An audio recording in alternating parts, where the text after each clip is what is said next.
大家好，我係阿鵬啊。我係一次啊。今日咧，我哋出一條片咧，係可能會得罪比較多嘅同行同埋我哋嘅開發商㗎，所以咧大家咧揸緊時間去睇下，因為我哋之前亦都睇過啦。全網上邊咧唔會有介紹話邊啲樓盤嘅優缺點㗎，而且咧每個價位嘅樓盤咧都冇詳細咁講過㗎，所以咧今日我哋咧會出一條咧關於每一個價位嘅樓盤可以選擇咩樓盤，同埋每個樓盤有咩優缺點㗎。係啊，因為我哋好多客戶咧個經濟情況都唔一樣，咁我哋分咗幾個層次啦，即係30萬、50萬、70萬啊、90萬，係點樣揀樓比較好？咁啲樓盤咧自身有咩優勢、有咩缺點啊？咁我哋一一同大家介紹下咯。特別咧買邊啲樓盤咧唔會中伏啊，或者係有邊啲樓盤有咩優處啊？所以咧大家咧如果睇啱嘅咧，亦都可以私信俾我哋，因為咧篇幅嘅限制啊。另外咧，好似我哋之前咧出過一段林森嘅片嘅，亦都收到可能講得太過詳細啊，亦都收到開發商嘅 warning letter 啦。所以咧，大家如果有啱嘅咧，或者係想更加了解咧，可以私信阿慈阿鵬都可以㗎。係啊，因為我哋喺度做咗好多年啦，好多嘢好熟，但係有啲嘢唔敢過於太過露骨係嘛？咁我哋依家就先講，如果你手上有30萬，你可以揀邊啲樓盤啊？係嘛？30萬對好多人嚟講其實唔係好多。特別咧，如果你30萬嘅，可能響我哋呢個片區惠州片區咧，只能可以買到海邊噶啦。之前咧，我哋好多博主講過啦，去海邊好爛啊，嗰邊好差，千祈唔好去啊。但係每個人嘅預算係唔同嚇，因為好多人咧有100幾200萬想住得好啲，但係咧我有啲人咧我就唔想花費咁多，係咪先？所以咧其實咧亦都有佢嘅市場㗎。咁前你先介紹下先好唔好？如果30萬咧，而家喺海邊咧就可以揀富力灣啊、順寮灣啊，係嘛？十里銀灘啊呢啲咁嘅樓盤啊，係嘛？咁我哋因為有啲客戶咧就比較介意一啲二手房，因為佢唔知道二手房咩情況，入邊有冇出過事啊咩？咁我哋主要講解翻啲一手樓盤啊。新房銀灘可能買唔到，或者可以買到富力啊，同埋順寮灣嘅啫喎。係啊，咁我哋就先講富力灣啊嘛。富力灣好熟啦。一年賣咁多，係啊，咁依家富力灣賣緊嗰個積咧，大概就係50方左右嘅，一房一廳啦，仲有埋陽台嘅，咁個價位就係19.9萬啊，整裝修現樓 D4 棟，望海嘅，望海咧佢係帶少少偏西嘅，係冇錯，前邊係紅樹林嘅，景觀都可以。咁呢個樓盤有咩優勢咧？優勢就喺香港西九可以直接坐高鐵可以去到惠東南站㗎。大概係1小時10分鐘就可以㗎啦，比較方便。係第二個咧，佢有啲村巴，亦都可以去到啲蓮塘口岸嗰啲地方啦。咁呢個樓盤咧，交通嚟講，如果對香港人嚟講，又坐高鐵係比較 OK，比較友善，因為佢落咗惠東南站咧，過到去嗰邊係7公里到樓盤入邊係7公里。我哋之前咧專門係拍過2段視頻㗎，咁如果有興趣可以翻過去睇睇。而且佢係精裝修現樓，對香港朋友嚟講唔會有中任何伏㗎。咁但係咧，佢買得呢個價位，肯定有具嗰個即係劣勢啦，不足之處啦，係嘛？咁佢最大問題咧就係呢個盤咧就係生活個配套方面咧就稍微欠缺好多啦我都客氣啲啦，我唔該咁，我哋客氣少少啊，唔該謝。因為如果你喺海邊嘅話，其實喺好多人咧第一個感覺咧就係我一定要有沙灘我去玩嘅。咁呢個樓盤佢係冇沙灘嘅。另外咧，你話周邊嘅醫療大型商業菜市場就會欠缺少少咯。欠缺啦，係嘛？咁但係唔緊要喎。我價錢係呢個嘛，夠平，19.9萬喎，就可以買得到啦。係啊，你計翻落嚟單價咪4,000蚊左右咯，4,000蚊唔使佢50平方咁呢個就係富力灣啦。咁總之我哋係每個樓盤都好熟，但係唔可以講得太露骨，因為真係會俾人去。即係憤怒私信㗎。我哋講講順寮灣好唔好？咁係順寮灣咧個品相好好啦，亦都係國家4A 級風景區嚟㗎。成個惠州海邊掛得4A 嘅全個惠州只有順寮灣而且佢係國企開發㗎佢有16公里海岸線，其中白沙灘咧有11公里㗎。佢嘅沙好細好嫩滑㗎，我拍過好多段視頻㗎啦。佢啲沙咧叫做奶粉沙，攞上去好似啲奶粉咁細㗎。全國只有3個地方有。咁依家賣咩價咧？順寮灣順寮灣佢個廣告係6字頭，其實咧佢係以睇海嘅距離而定價㗎。賣緊嘅10棟、11、12、13棟，10棟咧係公寓㗎，咁基本上要去到8000左右，8000零蚊啦，8000零蚊㗎啦。咁佢一線看海比較靚啲㗎。啊，靚仔嗰個真係靚仔，真係靚，佢個景觀冇得彈，配套非常之好。阿鵬亦都賣咗好多。我哋之前係巽寮灣嗰邊嘅銷冠嚟㗎。呢個可以查得到，亦都可以受到報問得到㗎。咁後邊11、12、13棟咧會離海會遠少少，但係咧佢超過5層樓咧，即係5樓以上咧，都全部可以睇到海㗎。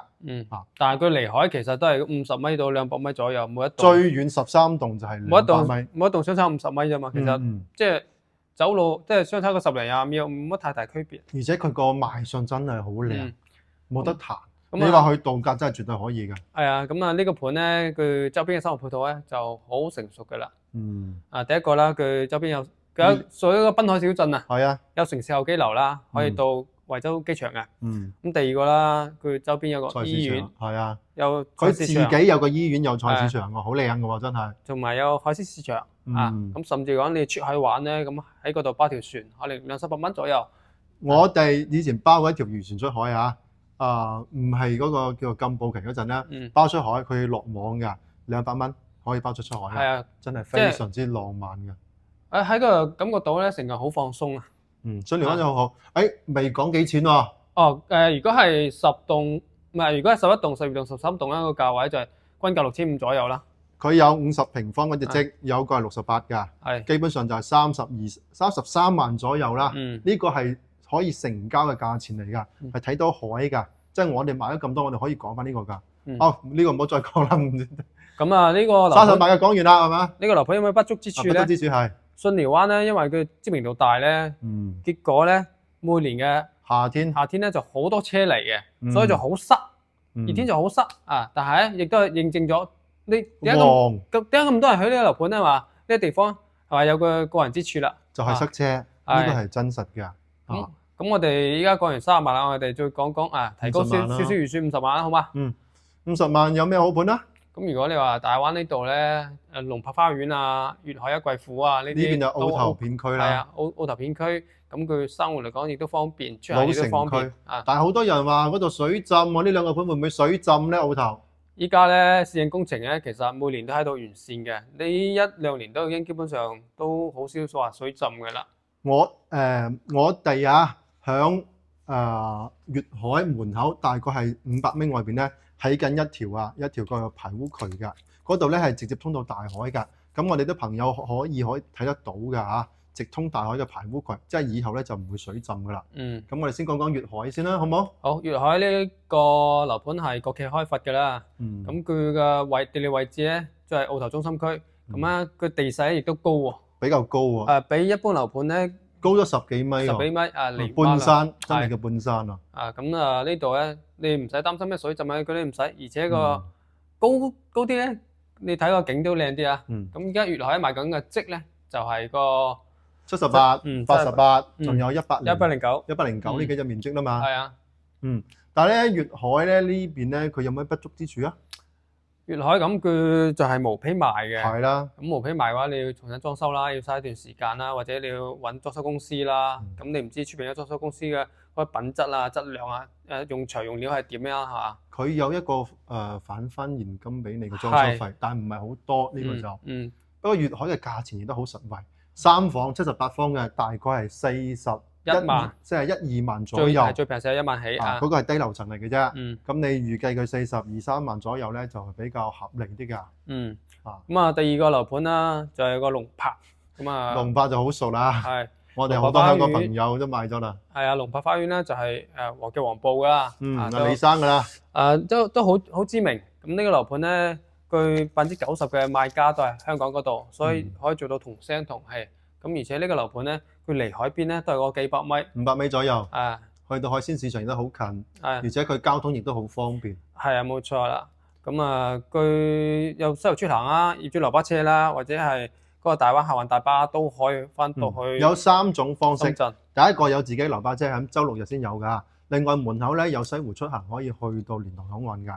第3種咧，你打部滴滴車10蚊8蚊，上次我業主打過去8蚊你就可以打到去大灣客運站嗰邊咧，你轉大巴車可以直達羅湖㗎，都比較方便。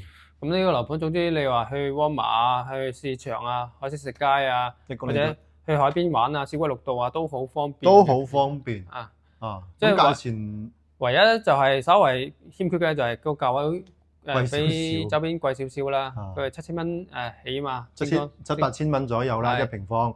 咁佢係賣緊1房同埋2房為主，3房馬上又會推出嚟㗎啦。咁價錢可能會相對嚟講比起粵海會貴啲。好多人會吐槽佢貴，但係佢有佢嘅好處，佢又要送埋裝修款俾你，呢個第一個。第二個佢可以做到同聲同氣，基本上90%幾都係香港朋友買㗎。係啊，到時大家組隊翻嚟係咪一齊出去玩、出去食飯都有個伴啊嘛。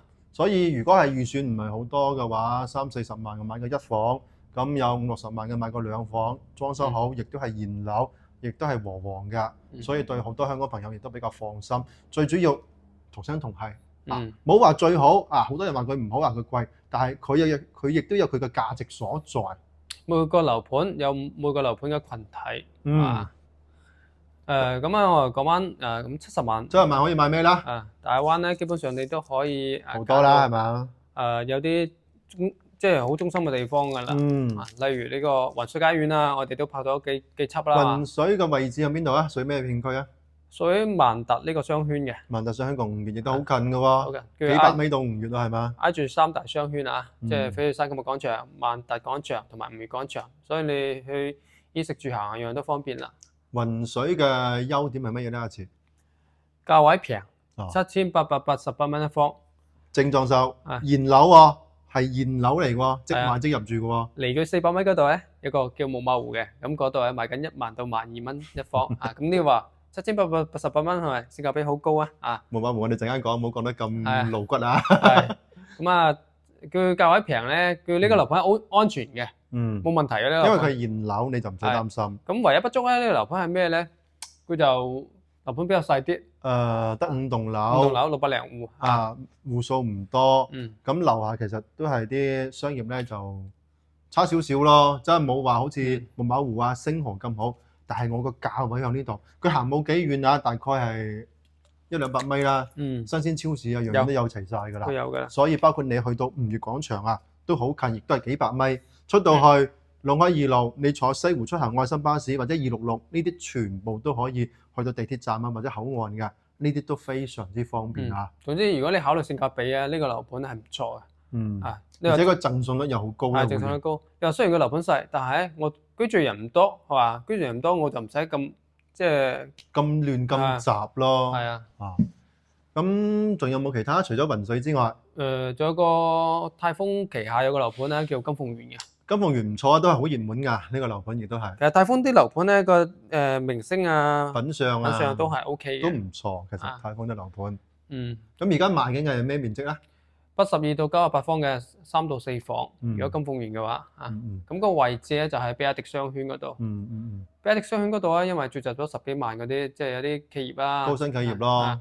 咁即係人口咧就比較多啲，所以佢嗰度咧商場配套咧有5個嘅，周邊有5個商場，而且佢都係精裝修現樓嚟嘅喎。所以對你嚟講咧係冇任何風險㗎。價位咧大概賣緊7500到8000蚊左右啊，佢係裝修㗎。係精裝修現樓啊。所以你話如果揀平嘅呢啲都可以揀啦，而且金鳳園嘅對於客戶嚟講有啲咧可以做到幾千蚊啊，上會係嘛？泰豐嘅樓盤咧最好咧就係佢可以做到基本上係零首期啊，攞幾千蚊你就可以直接上會啦。呢個係對我哋香港朋友係非常之友善嘅。包括我哋上個月賣嗰個阿陳生咁樣，4-5千蚊交個尾數前面嗰啲全部貸款尾數交咗佢，直接可以上會啦。係啊，所以對於好多香港朋友講，完全係冇壓力啊呢種方式。而且門口咧亦都有我哋西湖出行啊，可以去到蓮塘口岸。呢個亦都係比較友善、比較方便嘅嚇。咁其實我哋知道樓盤好多，咁我哋只可以話即係抽一啲樓盤去講。咁即係各位粉絲啊，即係有咩想了解嘅，一定喺後台嗰度私信我哋，或者加我哋 WhatsApp WeChat 啦，同我哋了解下都冇問題㗎。咁金鳳園有咩唔足咧？金鳳園嗰度咧，相對嚟講你人口比較多，比較雜亂啲啦。係。因為呢個十幾萬人口喺嗰度啊。周邊嗰啲咧，可能城市面貌咧就不如萬達商圈呢度。中心區呢邊好啲咯。因為嗰度咧仲有啲農民自建房喺度。自建房周邊係有，但係相對嚟講咧，佢會遠少少。咁都可以嘅。但係佢有個好嘅，佢話我人口喺度咧，以後我出租咧，出租好好，就比較好出租啦。因為嗰邊係有產業園、產業區、高新區，所以嗰邊咧好多時可以做到以租養貸，呢個係比較好㗎。有啲香港客戶話，我過幾年退休再翻住，咁呢幾年你低價買咗樓，咁你咪先將佢租出去咯，係嘛？咁講完呢個70萬啦，咁90萬應該係賣到好靚㗎啦，係咪？差唔多㗎啦，90萬好多地方可以揀㗎啦。咁我哋講幾個比較熱門啲嘅先啦。係講翻啲標杆嘅樓盤啦，我哋碧桂園南站新城啦。呢個樓盤有咩好同唔好咧？咁呢個樓盤咧，佢最大優勢咧，第一個啊，依家離高鐵站咧就係2.3公里2點幾公里啫好近。咁第二個咧，佢依家推出咗一啲特價單位。而家特價好平喎，8000蚊都唔使。7999包精裝修現樓，而且個戶型都好靚㗎。係啊，戶型嘅裝標啊，各方面都唔錯㗎。佢個裝標係以前嘅裝標，真係唔錯㗎。咁同埋佢嘅園林管理、物業管理都係採用呢個碧桂園公司啦。佢嘅管理素質係即係非常之好嘅。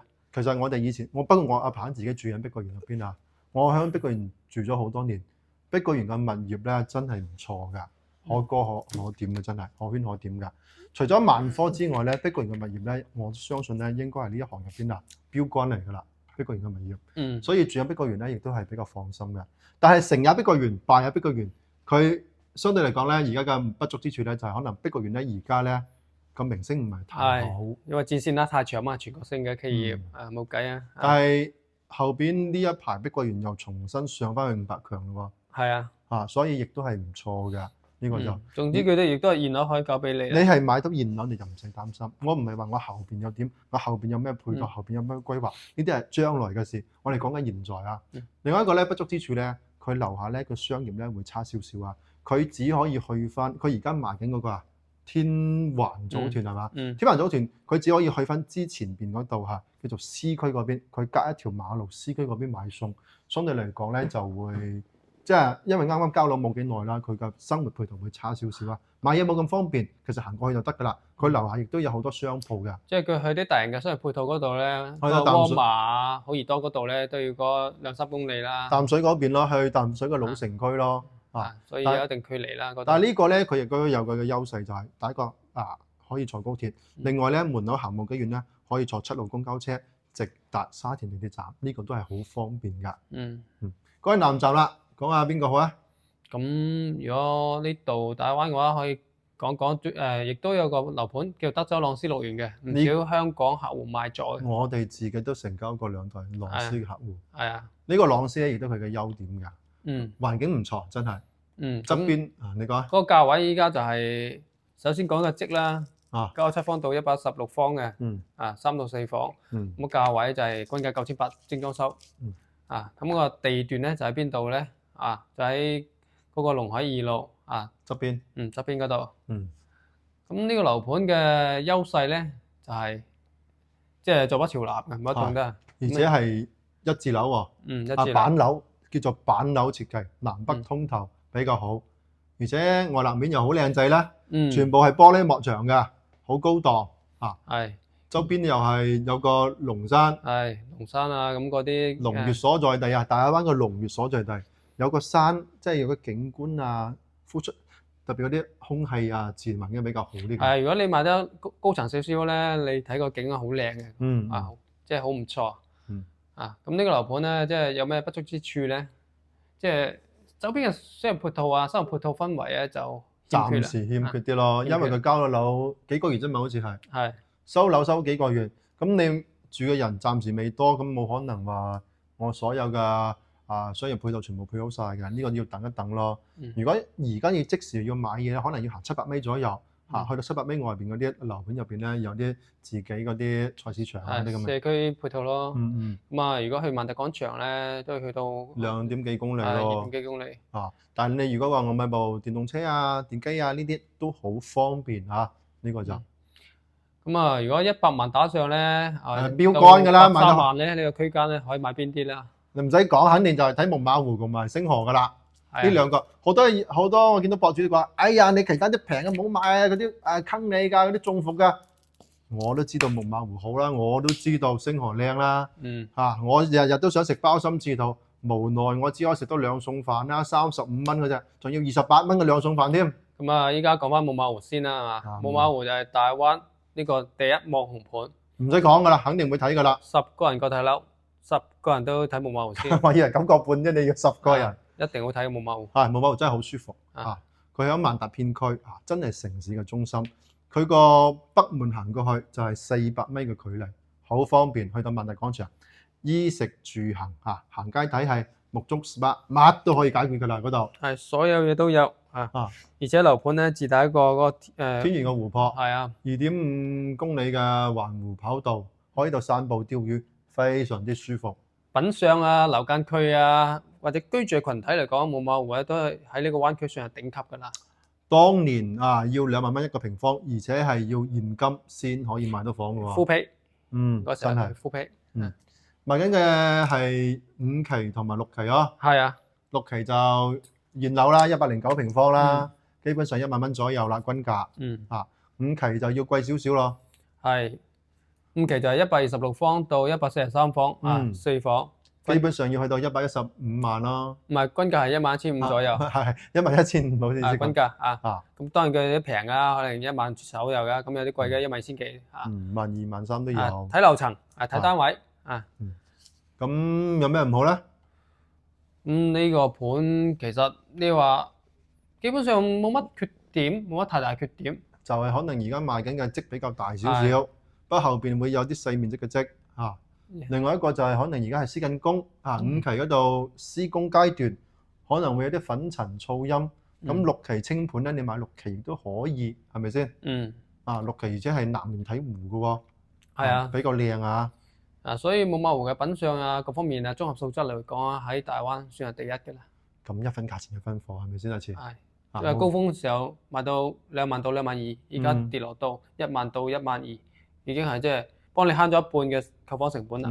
而且你貸款而家息口又平啊。佢可以做到零首期上會嘅喎。係啊，好平。呢個真係可以做到，真係非常之唔錯。咁另外一個係咩啊？咁啊，惠陽區嘅坎巴治啦，星河丹提啦。星河啦，冇得講啦。基本上嚟惠陽呢邊睇嘅，肯定會介紹你去睇星河㗎啦。係。咁星河呢個發展商咧起家喺深圳啦，老細係潮汕嘅。咁呢個發展商咧喺深圳做出嘅樓盤咧，而家深得人心啊！戶型嘅贈信率啊、戶型結構啊，各方面都非常好。包括物業管理啊，亦都唔錯。星河嘅物業真係唔錯㗎，呢個可以大家可以同行入邊都可以講㗎。咁星河丹提咧，依家就係賣緊收官之作啦、T 區啦，賣完就基本上清盤㗎啦。清盤㗎啦，冇㗎啦，仲有1、2棟嘅啫。係。賣緊面積係98、117同埋131呢3個積，但係佢價錢會貴啲喎。係啊。基本上去到18000起到13000幾喎。價錢真係會貴好多咯。而且騎樓咯。最大問題可能係騎樓咯。樓花，即係香港朋友講嘅樓花啦。另外不足之處就係佢個樓間區密啦嗰度。其他都冇乜嘢啦。但係佢出行好方便啊。咁門口有水湖出行啦，可以直接去到蓮塘口岸㗎啦。小區自身咧，亦都有個直達香港太子嘅樓巴車。係。亦都有公交車去到嗰個地鐵站。另外咧，佢去到高鐵站，即係1公里左右，亦都好方便啦。咁每日都有車去到西九嘅，或者你去到深圳北轉車都好方便啊。另外隔離就冇幾遠啊，1公里左右又係惠陽最好嘅第6人民醫院啦。係啊，所有嘅配套佢都有齊晒㗎啦。都有齊晒㗎啦。其實你要住呢樓盤係絕對冇問題。係真係冇問題嘅，星河真係我哋覺得係非常之好嘅樓盤。賣咗10幾年，賣咗2萬幾個單位。如果有問題，亦都唔會咁多人買啦，係咪？係啊，星河到依家係未爆過雷㗎。呢個真係唔錯，而且佢係評級好似係3A 嘅喎。呢個比較好嘅嚇。因為個戰線咧冇拉得咁長，而且老細相對講做事比較穩健啲咯。咁總之我哋好多樓盤㗎，即係唔可能做一個去介紹。咁總之我哋啲粉絲朋友啊，想了解邊個樓盤咧，記得私信或者 WhatsApp 我哋啦。特別啲每個樓盤嘅優缺點啊，我哋都可以同你講解下。因為呢啲咧唔可以講得太過直面㗎，如果唔係又會俾人發個 warning 咧就過嚟㗎啦。同埋咧拍視頻真係好唔容易㗎，希望大家即係點個 like 啊，點個 like 啊嚇。咁呢期我哋到呢度啦，咁我哋下期再見啦。OK，拜拜。